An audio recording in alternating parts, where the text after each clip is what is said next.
Welcome back to another edition of Relatable. I'm your host, Stephanie Michelle.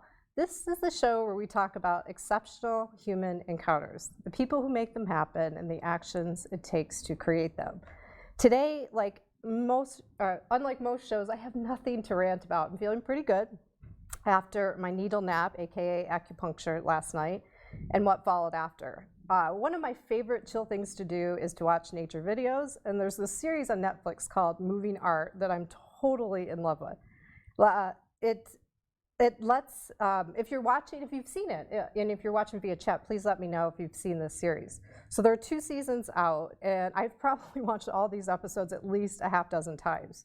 There's no voiceover narrative in the series, which creates like a nice break to just check in with self. Nobody's talking to you, trying to teach you anything, or impose some new views. There's also music, like perfectly timed to movement and nature sounds. And the vivid images of animals and plants and their natural environment is unbelievably stunning. It occurred to me last night when I was watching flowers bloom in Big Sur ocean habitat that somehow there's nothing natural about nature. Things just don't happen. Every creature and every plant has a role in each other's existence. A flower has to bloom, a bee has to search for the flower to pollinate it. The krill and the small fish in the ocean somehow seem willingly to accept their role feeding larger predators of the ocean. Every living thing and every action has a purpose. Nature is not waiting for things to happen. Nature takes risks. Nature gives us all the cues that we need to understand and appreciate and love the interdependence we have with each other. Watching moving arts, I dare you not to find something inspiring, beautiful, and dare I say, somewhat hot in the series. Please watch how a female cheetah walks and tell me that doesn't turn you on just a little bit. I don't reserve my voyeurism for animals and plants alone. I love watching people, especially when they're feeling good about themselves and enjoying other people's company. One of my favorite places to witness inspiring human interaction is in my neighborhood, and it sits on a busy corner that's occupied by people in art and in fashion. It's a coffee shop and so much more for many people who live in the area. The coffee shop is called ilCaffè, and it's owned by today's guests. Joining me in the studio today is Michael Backlander. Michael has been in the hospitality business for over 30 years. He started working in the industry in his hometown outside of Stockholm. He owned and operated and was a chef at hotspots in London, Italy, Greece, and Stockholm. Michael moved to Los Angeles in 2004. From his home, he had the perfect view of downtown Los Angeles and became really curious about the downtown revitalization. With his partner, Magnus, who has 4 shops in Stockholm under the brand ilCaffè, they started talking to the fashion brand ACNE to bring ilCaffè to DLTA in a joint retail and coffee space. In 2014, ilCaffè opened, providing a special place for locals and visitors to enjoy a coffee or a drink in a day bar-like atmosphere. ilCaffè is favored and a vital part of the local downtown community, providing a safe and artistic place for people to be themselves and enjoy conversation with others. Hi. Hi. Is that weird to hear your bio? Yeah, it is, yeah. Well, welcome to the show. Thank you. So I always say I get to kind of like rant or let go of things that I'm thinking about at the beginning of the show. So I think it's only fair to let the guests do that as well. So is there anything pulling your attention before we kind of talk about?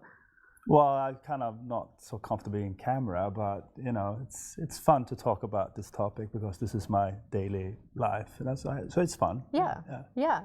I love your place. I've told you this so many times. Like every time I walk in there, like there's an energy that is not like walking into like Starbucks, for instance. Yeah. Like people from every person that works in there, and then the people that visit and make that place their home. It's got a good vibe. Yeah. So, no, thank you. No, that's what we try to do. I mean, that's our goal. Yeah. Well, so having this like long background in the hospitality business, which is more than it's service, but it's more than serving food or drinks. Like you really have to know about people, right? Like really. Yeah, make people feel comfortable and hang out and just come back and feel that they can do what they need to do. Do you feel like you were a social kid? Like were there things in your childhood that made this easier to? Like, I think more experience of in the hospitality that kind of make me like make people feel comfortable in our environment, and maybe let them, have guidelines how to behave. But you can do whatever as long as you are considerate around you. You can hang out and be there all day if you want to. I mean, and I think that's the other difference too. Like I've never felt rushed. A lot of places, especially, and I don't mean to dog out Starbucks, but I don't really like Starbucks. But there seems to be an atmosphere of like, we want you out of here. Like we want to rush you to want to clean the space so somebody else can come along.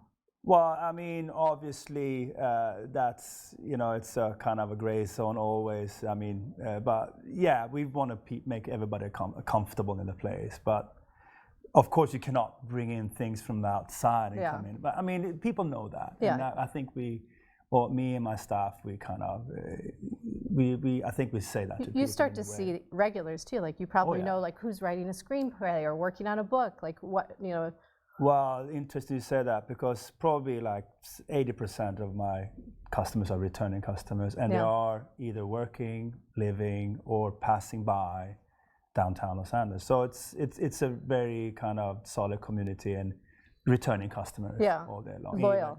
Very loyal. And I think that our job, that I mean, everybody's doing what they can, but so it's become very natural for people to come back. What do you think makes them loyal? Like, what do you do to really make sure that people want to come back?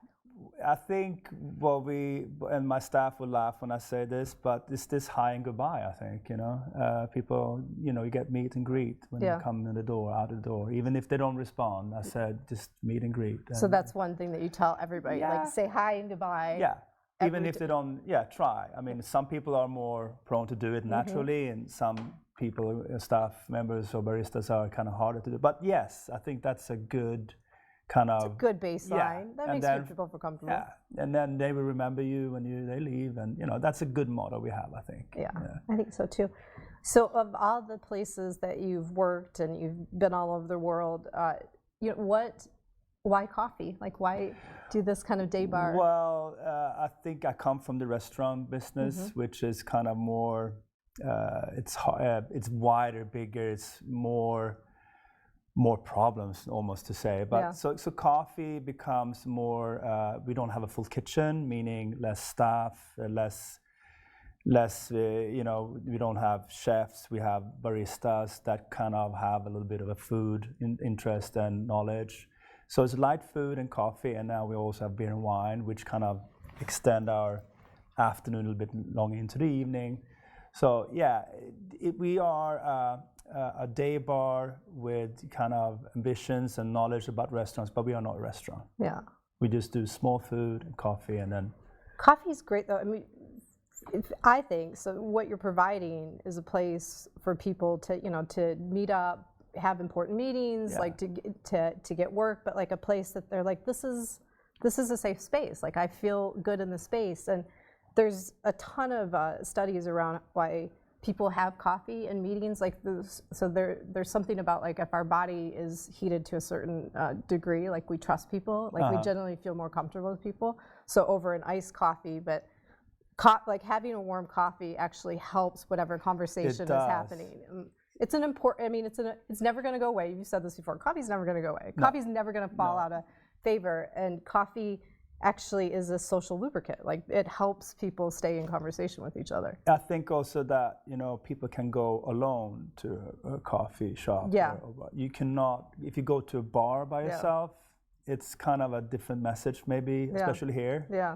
In America, I feel like, so coffee places are easy. You can go there alone without feeling outlooked or kind of like you don't need to go and talk. You can put your headphones. It's a social norm that we accept, right? It's a little weird to sit. I mean, I've done it. I'll sit at a bar and have a drink, but it takes a little bit more energy and awareness and comfort level to do that.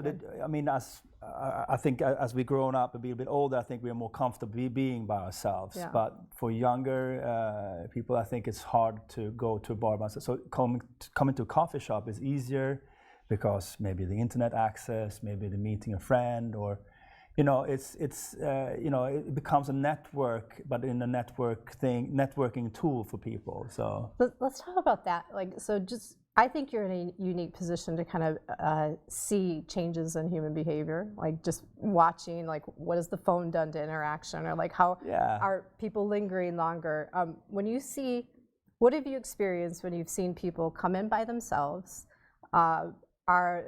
Is there a lot of social interaction? Are they open to like meet people, or are they mostly like staying in their space? Like, I think it kind of, if I just take many people together, I think it gradually, I think they come in first time and then maybe have their headphones on or are kind of glued to the computer or whatnot. But maybe after a while, knowing us and other fellow customers, it's slowly that headphone they take off the headphones maybe, and then becomes more part of the the community, and they maybe still work, but maybe more kind of they're more present without the headphones maybe, or only to the computer. So yes, I really like hearing that observation, because you hear so many people right now in this country and all over the world have so many social phobias, and they're not comfortable, and maybe feel like they can't walk into a space by themselves. But like, I like hearing that, hey, like it's okay to let that be gradual. Like maybe the first time you walk into a space, it's new and it's uncomfortable, and you haven't made eye contact or haven't found your favorite barista, and it's like, I'm just gonna keep the headphones on. But I like this idea, and I think I would encourage people that find social behavior a little uncomfortable to think like, just let it happen gradually. Like go back. I mean, you cannot force this, so it has to happen naturally. And I think what it does too, let's say, I think what we try to do with all the baristas who work, and me, myself included, we try to kind of have a conversation with the people. That's why I have these daily magazines. I have 4 magazines on, paper magazine, which is not very common anymore. And I have people coming in 3-4 times a week only because I have New York Times, Financial Times, Wall Street Journal, and LA Times. Because today, the loose paper journals is not there anymore. Yeah.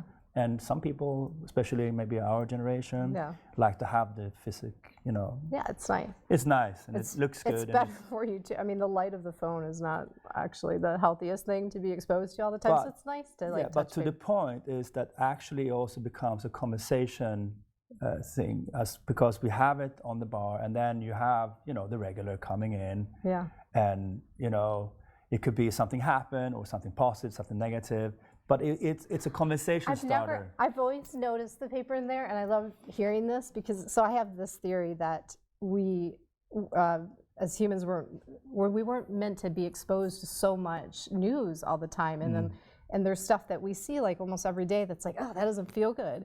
And I think like we're almost at a point where you have to have some sort of scheduled work in, like, I'm going to talk to this person about it. I just need to release how I'm feeling about politics or the environment or whatever. So the idea that the paper is sitting on the counter and you could read a headline and quickly say to whoever, if you're with someone or to the barista, like, oh my God, can you believe that? Yeah, like, that's a conversation starter, definitely. I love that. It happens if you do morning shift. It happens 3-4 times a day. Yeah.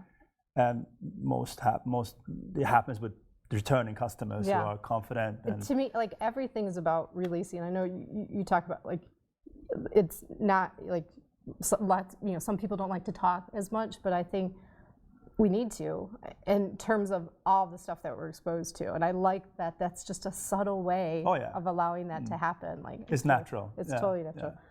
You've also told me before, so the cafe is located in one of the most beautiful buildings in downtown Los Angeles. It's very historic. It's called the Eastern Building.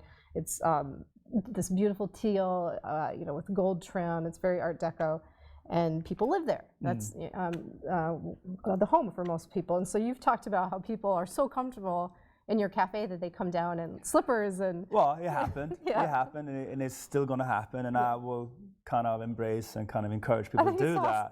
Yes. I mean, that says something to me about you and what you've created, that it's a comfortable environment, that nobody's going to judge anybody. Like, this corner is so full of life. Like, there's anybody and everybody in any style, in any variation style. Like, we see it all in that corner, right? No, it's a good melting pot of people. Yes, it is, of different, working, residential, creative, by, politicians, you know, a little bit of everything. And yeah, we're lucky. We love our little corner. Were you ever looking at any other space? Like you knew? We were, but I think this just came naturally.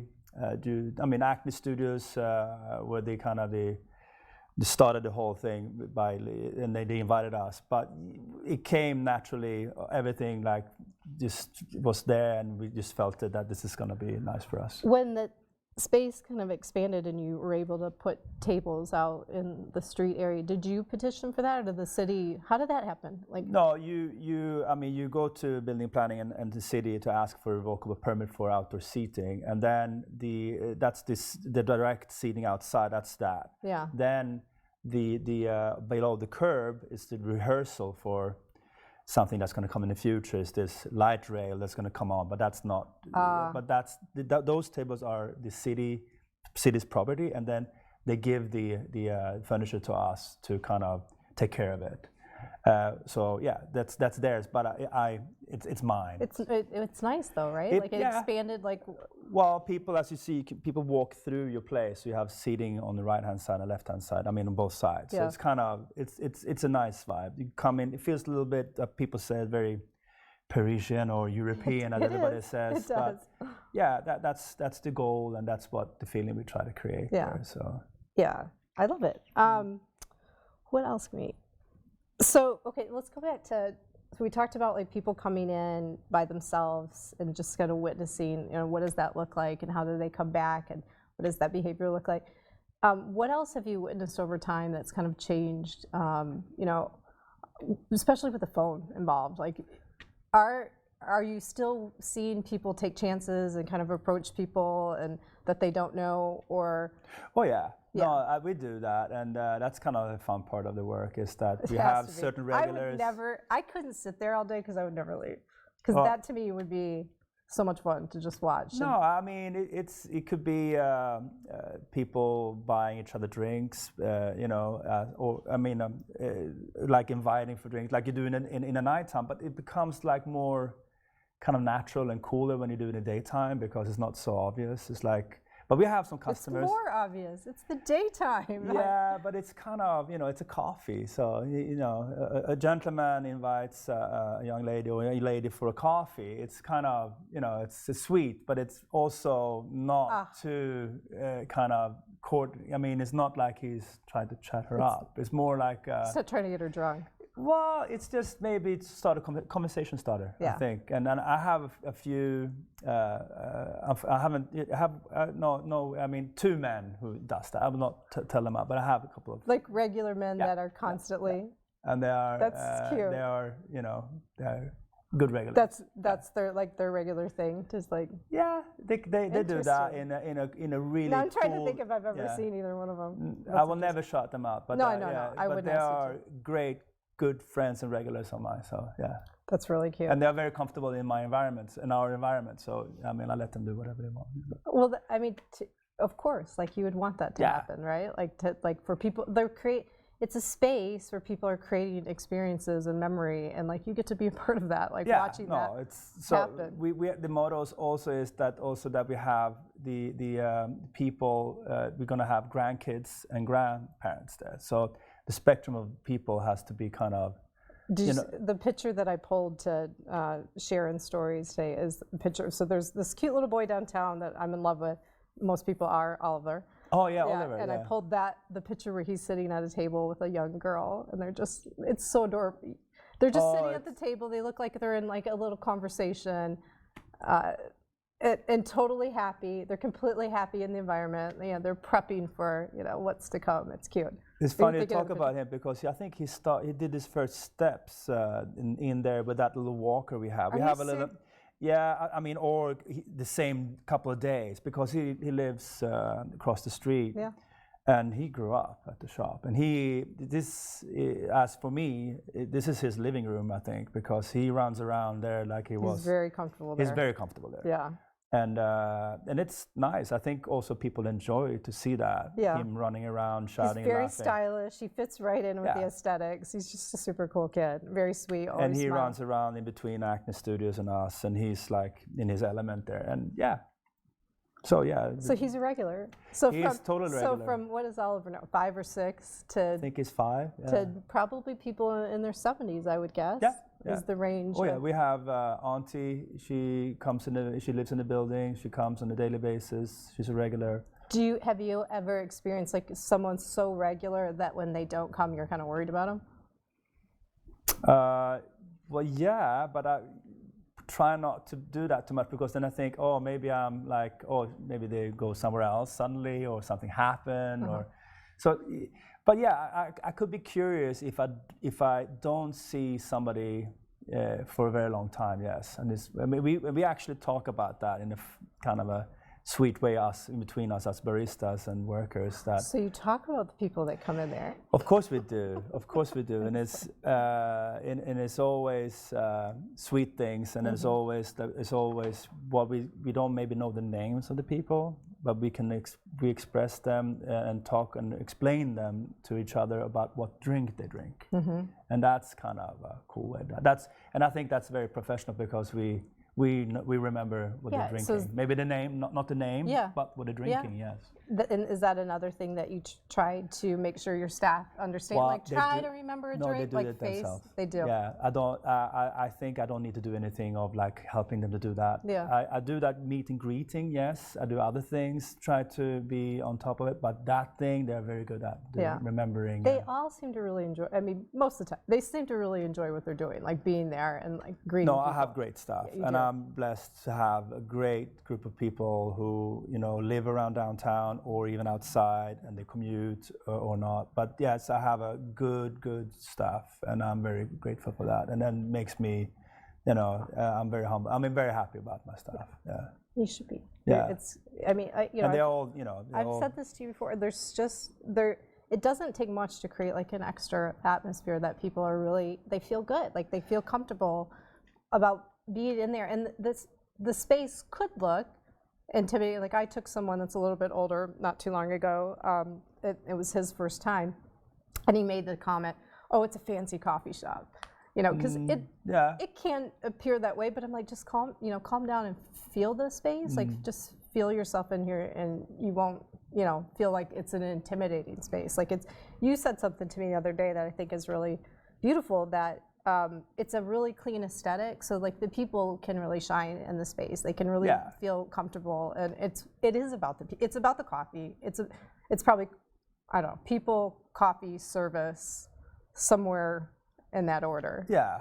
I don't think the design and aesthetic has to overtake the attention. I think it's more clean lines and clean materials, and not kind of, you don't need to reinvent yourself after 5 years because something went out of fashion. Because it's always going to be in fashion.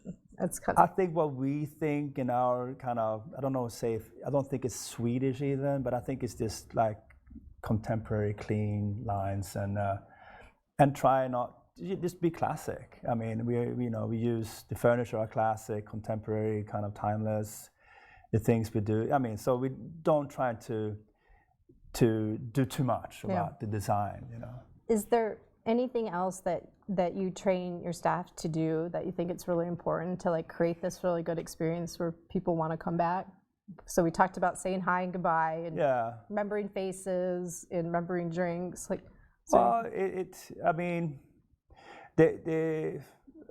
I don't think, just being themselves and being comfortable, and I think maybe I don't know if that's our Swedishness or as it's a Swedish company, but we try not to have too much of a hierarchy around. Yeah, I mean, that's what you've told me before. And I am a managing owner, yes, or managing partner ownership, but I'm washing the dishes or doing everything that everybody else do, and I think that's a thing that it's definitely a thing. We don't have manager, assistant manager, shift. We don't really have this thing. I think people take their roles. They can step up and take roles if they want to, but everybody does what they can. And then what happens naturally, they fall into categories that they are good and like to be involved in, and then they take that thing. That's so I think that. in the long run, I think you keep your staff happy for a longer term instead of having them uncomfortable and just trying to look for another job. So, you know, I think that's in my world, that's called retention. So, you know, like it's proven, and you can track it over time when you are. So in marketing, like if you're focusing on retaining that client for a long period of time. So you're doing things that like they'll be loyal to you, that it's going to cost less. You're going to spend 5 times less on marketing to do that. And it's the same thing in employment. So if you allow people to take ownership in their position, in your case, what you've said before, and you just shared that, like there's not anything you ask them to do that you don't do. So they see that like there is no hierarchy. It's like, look, if the table needs to be clean the table. Yeah. Like this is our living room. These are our guests. We want them to feel comfortable.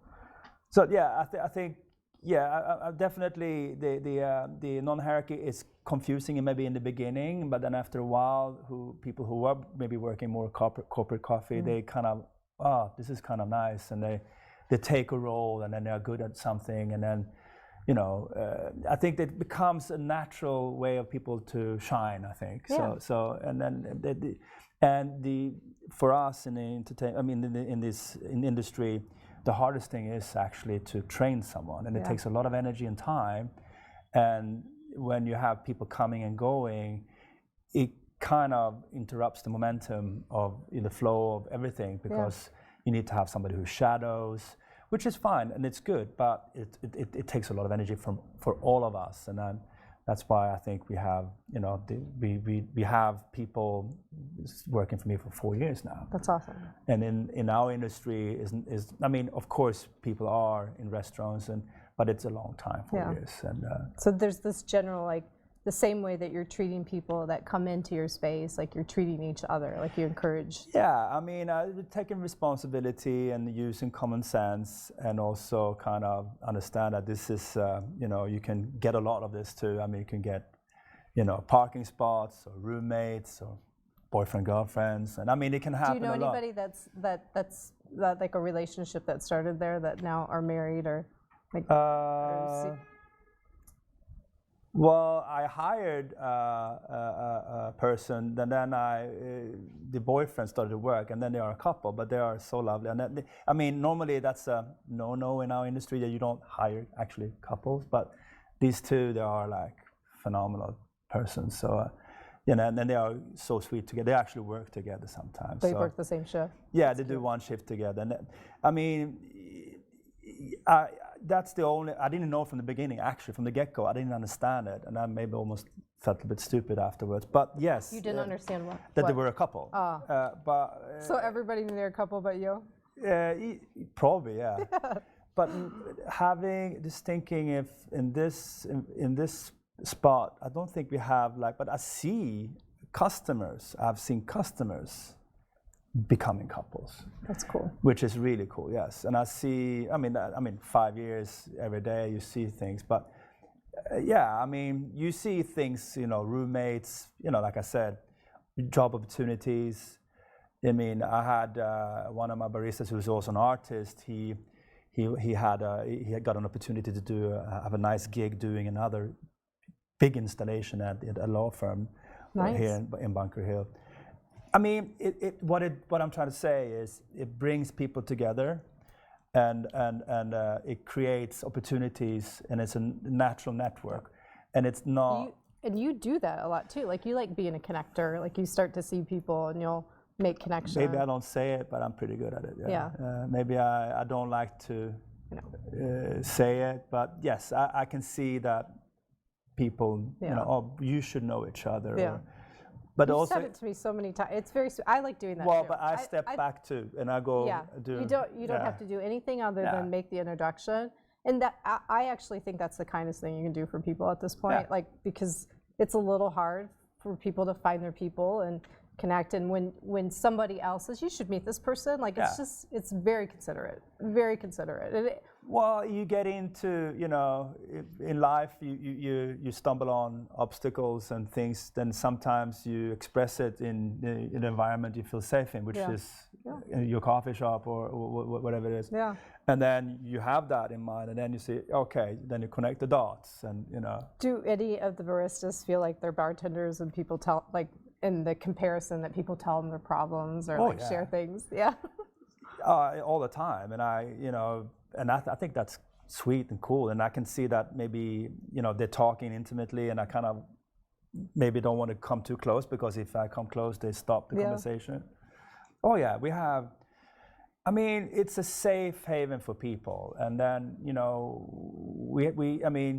and I'm actually Magnus, my business partner, who's, you know, also come from my same background, being in the restaurant business, and kind of went in more into coffee because you can have a normal life with coffee, working in the nighttime. Instead of being nightclub. Yeah, I mean, it takes the toll, and then it's also tiring. We both have families. You know, it's our industry in coffee is more of a, you know, you can move on your life with it in a more of a comfortable way.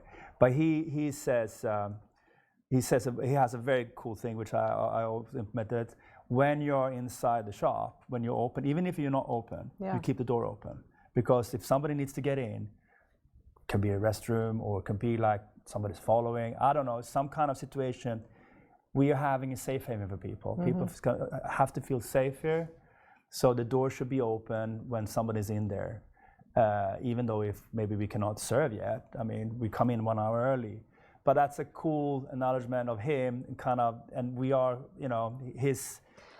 I mean, that's the history about the company. That's nice.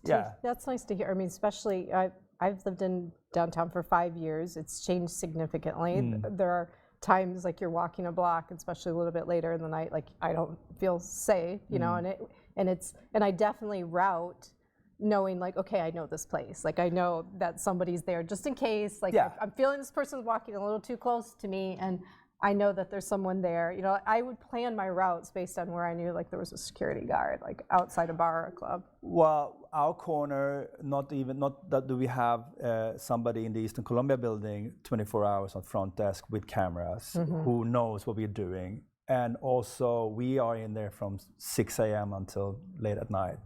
I mean, we want that corner to feel safe, and because we know it's, you know, we know how it works here. We people who live here, you know. It's changed. I mean, well, you need to maybe, you know, you have to be considerate when you walk around sometimes. So especially when it's dark. So it's, you know, it's important that everybody knows that and feel that. And I think we're doing a good job of making people feel safe in our environment. So doing this, when you go somewhere else, like when you go to you know, another restaurant.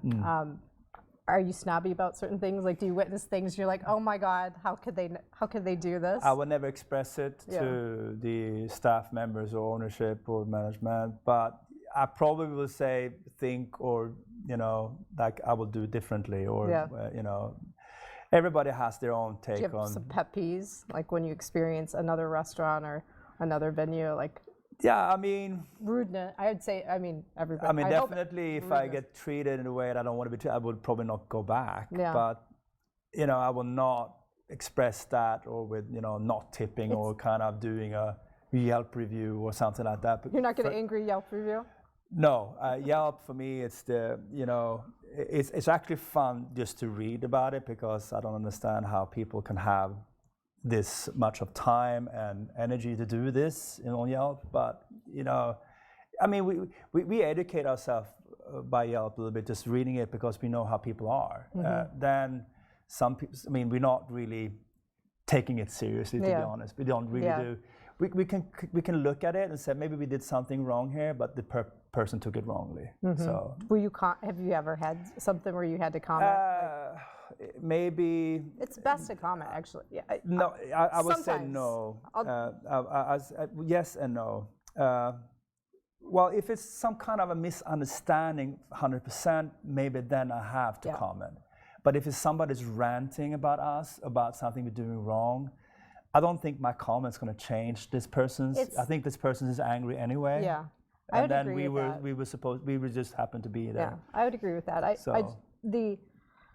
again, coming from like a marketing background and working with clients, and the rule of like any press is, even if it's bad, it's good because people are talking about you. So it's not so much like appeasing that person, because sometimes people just have extra energy that's not great, and you're like, or anything time. We say, or time, anything. They're trolling too. They're trying to upset somebody. Anything we say is not really going to solve this problem. Yet people coming to the review, seeing it and seeing how you handled it with integrity and like that's important. Yeah. I think that's so that's why I let the ranters go on ranting, and I will not. But if it's a misunderstanding of a serving or an item or a product that we do that they got misunderstood of, then maybe I have to step in and explain that maybe next time, or come back next time. Sorry, this happened or whatnot. I suspect you're similar to me in this, because I mean I do this thing, and like and you get comments too. I get comments, and I'm the ones about me.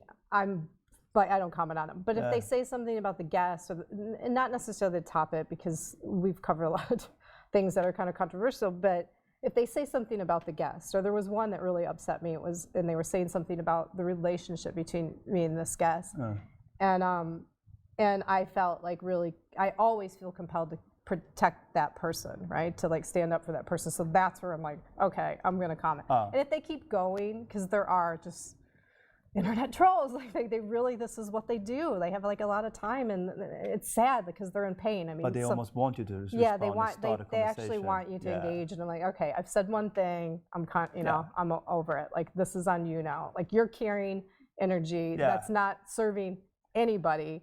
So we're gonna stop right here, and I'm gonna move on. But so that's what we think about in general. I think, and then we're actually very good in that too. I mean, we have full stars there, so I'm not worried about it. But it is a tool that could be misunderstood, and I think, we are in the industry, and a segment of the industry as a coffee shop, kind of lucky, because I know restaurant owners who can actually come in trouble due to this, like could have less people coming into their shop due to this. And so it is a delicate tool, and it's kind of scary for restaurant owners who have food and more complex situation around them with food.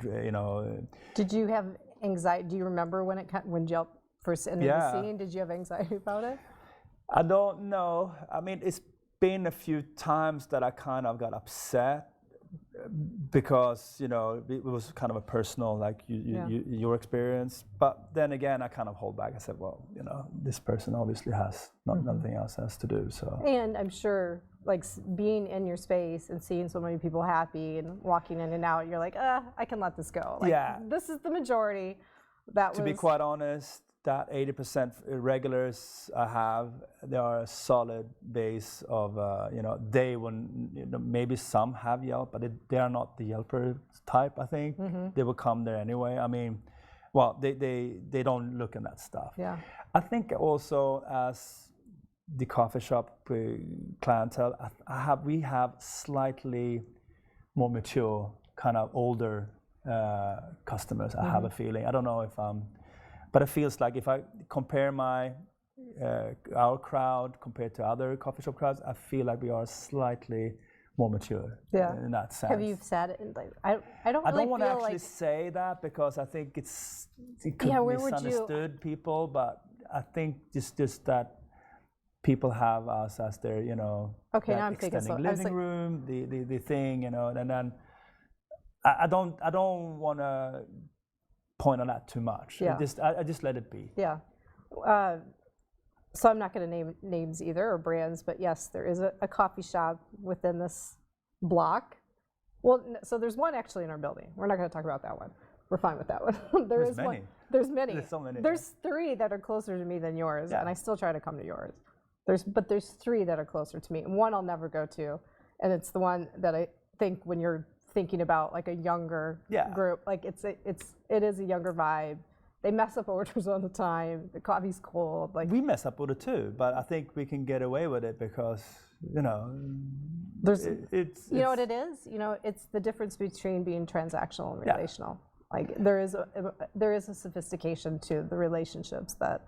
And I think me and Magnus, then, we come from a restaurant background, which, have this mentality of that the customer is always right, even though, I'm saying things like, when a customer is very, very upset, we try to kill them with kindness and kind of overserve them in a way that they actually feel like, oh, maybe I should stop being rude here. And we can, and it happens all the time. They come in the door, they spend their money, they have the rights a little bit, to a certain extent. We were talking off camera about how I say I have like this hospitality mask on sometimes when I take pictures. Like, when you're in a situation where like somebody's really angry, do you feel yourself going into, I've got to go into like mask mode a little bit to like handle the situation? It becomes a challenge maybe, and you try to maybe, and then also my coworkers would probably say, help me out a little bit here, because they are in a situation maybe that they cannot deal with, and I am very good in doing that. That's another thing we didn't talk about. Like, in when you're training someone new, are you teaching them to look out for each other? Like, we do. Watch body language and Well, first of all, that's the whole system we do, because as we're busy in the daytime, the nighttime takes care of the next day's shift, like prep-wise, and So yes, we definitely in this unhierarchic way of working, we take care of each other. Yeah. But I don't know. Do you use some body language? What do you mean, like? Well, let's say I know you've said before you try to keep a male and female on staff, just for what it is, just to have different energy, energy there. But let's say someone was like really close talking to someone and making them uncomfortable. A customer was too close to a barista, and maybe telling someone else to kind of just walk up to that, because this person's uncomfortable right now, and you need to walk up and just. Yeah, I think that definitely we all look after each other, and I think and it happens. It's inevitable. It happens always that people are kind of maybe more approaching it too much and question and asking and it happens. Unfortunately, happens to the girls more than the men. But we definitely look at and we talk about it, and we ask them how they look. So we kind of look 100%. We do that, and then like you watch up for that person the next time. If and we talk about it, and then we ask again. So it happened a few times in 5 years, which is just, and I think it's normal, and it's actually not too much. I mean, it's not.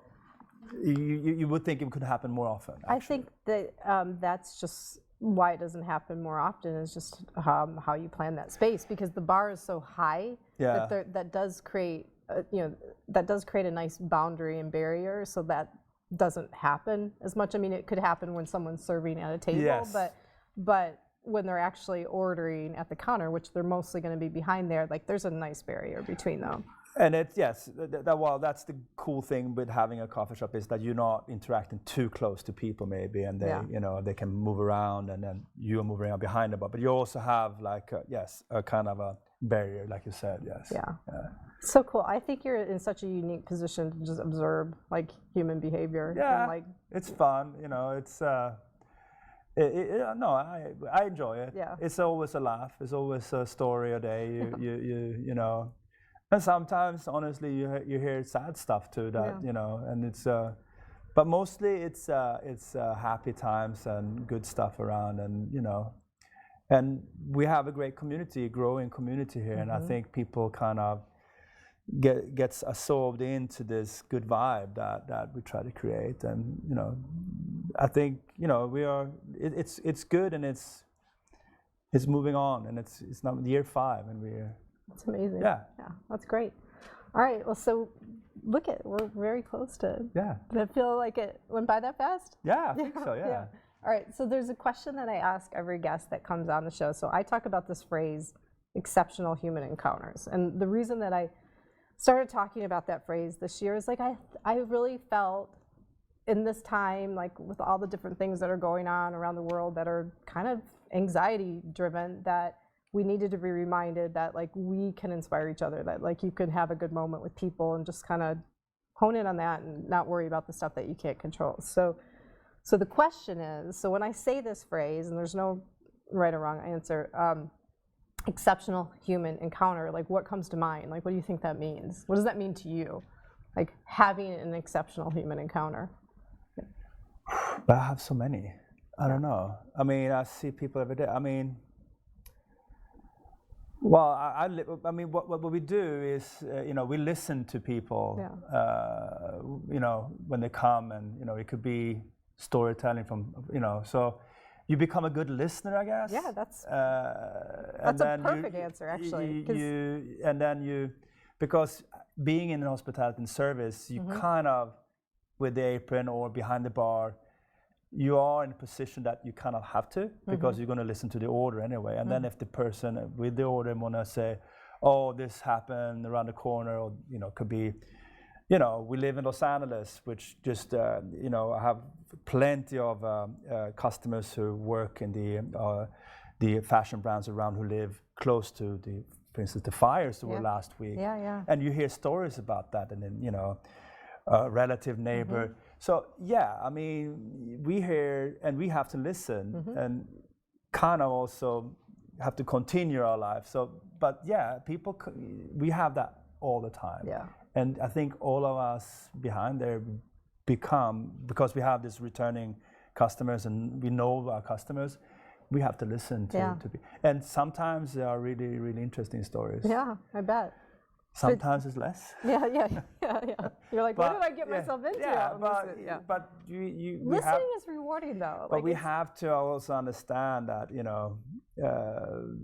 we have to kind of listen to people a little bit, and we are the little safe haven and spot for them to come into, and that little 5-minute chat with people, it could be a game changer for them. And then, so I think everyone understands who works at ilCaffè understands that.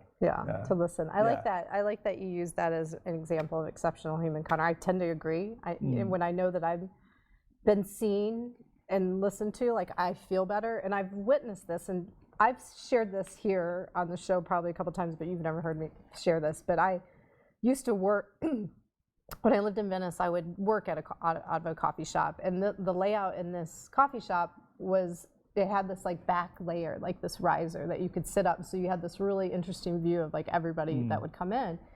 And I would watch, and I'd watch people come in, strangers, and I'd watch strangers smile at each other. And if someone was brave enough to do that and the person received it and sent the smile back, like you could actually see the energy ping through the room. And it's like, that's so cool, and everybody's just walking out like a little bit, happier, and their shoulders are back and, confident. As opposed to when someone would be brave enough to do that and the other person was just like, whatever, like, I'm too cool to smile back at you. Like that just deadpans the energy in the room. And I'm like, shit, that doesn't take that much to just do that. And then everybody around you is lifted, and then you go out and you're lifted. Like, it doesn't take much to make something like a human encounter exceptional. And it's just like you said, probably a smile. For sure. And we see that all the time. And that if the environment is kind of safe and happy and has good vibe and music, I think it's very easy to that smile can kind of be responded by a smile too. People feel it, like, and then I think it encourages others to kind of participate a little bit, like just be part of the good vibe instead of breaking that up. Well, it's like, it's kind of one of our mottos too, is that everybody has, also the people who work have their friends coming in, and we want friends come in and hang out. But when we have people who wants to order, they tend to maybe talk a little bit too much to their friends, but say, well, that person who wants to also come in the group and hang out with us. So, we have him already. Let's bring in the new one. So that's another thing that you encourage. That's a Magnus. Magnus is very good at that. That's another acknowledgement of him. I think, like, he sees it from the outside, and like, in being in the entertainment industry so long, or the hospitality for so long, you kind of want to bring in the new guy. He wants to be in the group too. So don't let anybody sit solo. Like, bring him into the social. Well, first of all, he wants to do his order. He doesn't want to hear. He hears the conversation that these two are doing. But he wants to be part of it. So you can bring him in, take the order, and then And then we have like a group sound, and that's what that's what we do. Yeah, I love it. I've experienced it a couple times there. It's really cool. All right, so we get to do one more thing together. So I am a huge advocate of learning, like just staying in like a continuous learn. I think people get in pain when they put the cap on learning. So very, just encouraging people to be curious, and learn something every day. So the way that we do this on the show is issuing some sort of social challenge for people to try. It's totally self-exploratory. It's not like, I'm not telling you what your experience is going to be or how to have it. It's just like, try this, see what kind of experience you have. And I wrote down, and you can help me modify this, or we can come up with something else, but I think it's like something cool for everyone to do is to actually go to a local coffee shop, and not a corporate coffee shop. They're different. Just go a local vibe that really feels like the neighborhood that you live in, and sit there for an hour. Be there for an hour. Go alone, and you can go alone or go with a buddy, but really commit to being there for a longer period of time than 15 minutes, and just feel the energy, participate in the energy, but take up space in a place like yours. Do you think hour is too long? What do you think about that, first of all?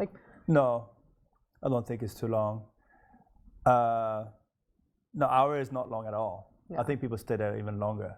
Do you know how long does the average person take to drink a coffee? I mean, I don't go into specific with that, because then we'll kind of drive me probably crazy at the same time if you start to do the maths about it. But no, obviously we want people to, occupy and hang out and do their work, but they have to consume some kind of what.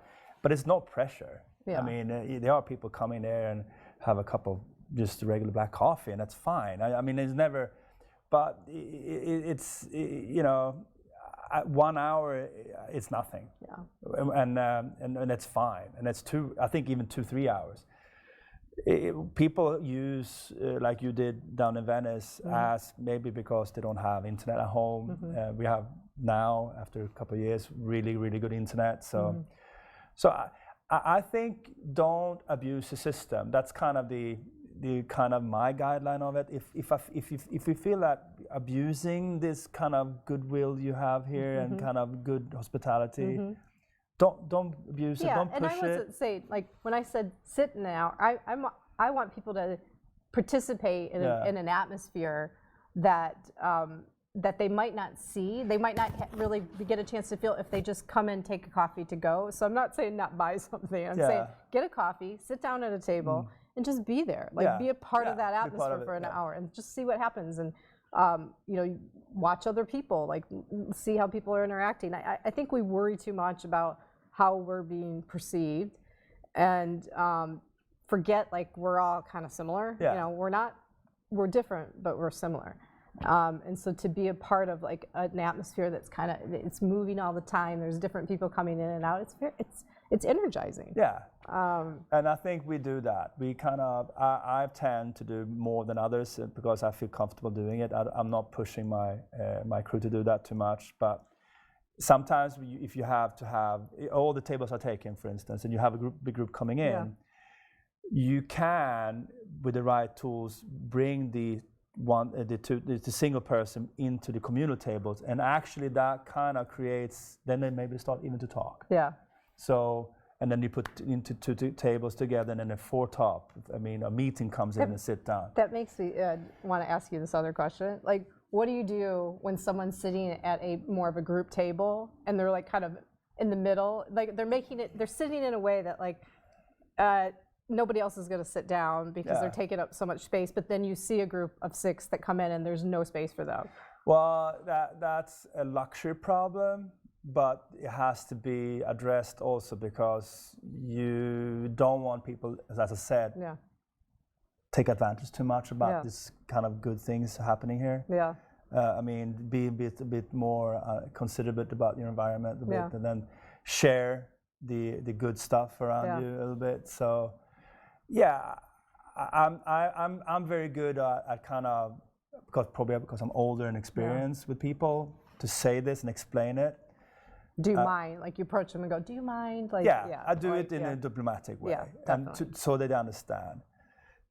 unfortunately, some people don't understand, and they have thinking some entitlement to this. Yeah. And then and I still be kind and tell them to maybe, well, we have this and that, But I think eventually that will kind of, I think the good thing wins here, because the common sense has to win here. Yeah. You are taking up a space and some other people cannot sit. So, sharing, this is what we teach our kids. Sharing is caring. Yeah. So it's just like, that's what we do.